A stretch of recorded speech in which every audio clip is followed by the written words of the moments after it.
আমরা যেটা খুব সাম্প্রতিক সময়ে করছি, আপনার ওয়াটার এইডের পক্ষ থেকে আমরা একটা সমন্বয়ের দায়িত্ব পেয়েছি আপনার স্থানীয় সরকার বিভাগের পক্ষ থেকে, জি, যে আমাদের যে জাতীয় ওয়াশ স্ট্র্যাটেজি আছে 2021-এর, তার অধীনে একটা গাইডলাইন তৈরি করার কথা, যেখানে প্রাইভেট সেক্টরের এঙ্গেজমেন্টের কথাটা বলা হচ্ছে, প্রাইভেট সেক্টরের অংশগ্রহণের কথা বলা হচ্ছে।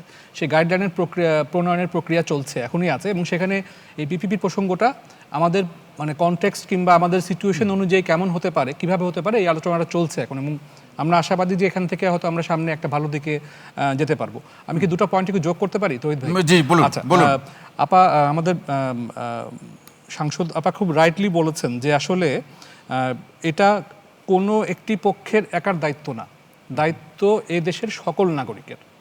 কিন্তু ইম্পর্টেন্ট জায়গাটা হচ্ছে যে প্রত্যেকে কি তার তার দায়িত্ব পালন করছেন কিনা, প্রত্যেকে কি কি তার তার তার দায়িত্বগুলো বোঝেন কিনা। হ্যাঁ, আমাদের সাংসদ মহোদয়দের যে দায়িত্ব এবং আমাদের আমলা মহোদয়দের দায়িত্ব কিন্তু এক না।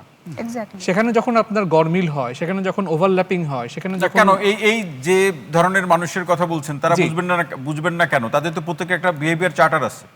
সবই আছে। ওনারা ভালো বলতে পারবেন যে আপনার বাস্তবে কি ঘটনা ঘটে। এবং আমি দায় এবং দরদ বারবার কেন বলছি, যখন আপনি আপনার দায়িত্বটা পরিষ্কার থাকবে আপনার এবং দরদটা থাকবে, তখন আপনি, আমাদের ইংরেজিতে একটা খুব শক্তিশালী শব্দ আছে, কেয়ারিং, যেটাকে বাংলায় আমরা যত্ন বলি। তো আপনি মানে do be really care about the people of our country? এটা যে যার জায়গার থেকে যদি চিন্তা করি আমরা, এবং ওই অর্থে যদি দায় এবং দরদকে নেই। আর আরেকটা শব্দ দিয়ে আমি একটু শেষ করি এই প্রসঙ্গটা, যেটা আমি হয়তো পরেও বলতে পারতাম, কিন্তু আমার কাছে মনে হচ্ছে মানে অ্যাজ এ অ্যাডভোকেট কিংবা হিউম্যান রাইটস অ্যাক্টিভিস্ট হিসাবে এই শব্দটা খুবই জরুরি, সেটা হলো শ্রদ্ধা। আমি কি আমার দেশের সকল মানুষকে শ্রদ্ধা করি সত্যিকার অর্থে? যখন আপনি আপনার দায়টা অনুভব করবেন, আপনি দরদটা অনুভব করবেন, যত্নটা নেবেন, when you will really care, তখন কিন্তু আপনি তাকে রেসপেক্ট করবেন, এবং তখনই দেখবেন যে আপনার সব ব্লকগুলো ঠিক জায়গায় পড়ে যাওয়া শুরু করেছে, পাজল মিলে যাচ্ছে।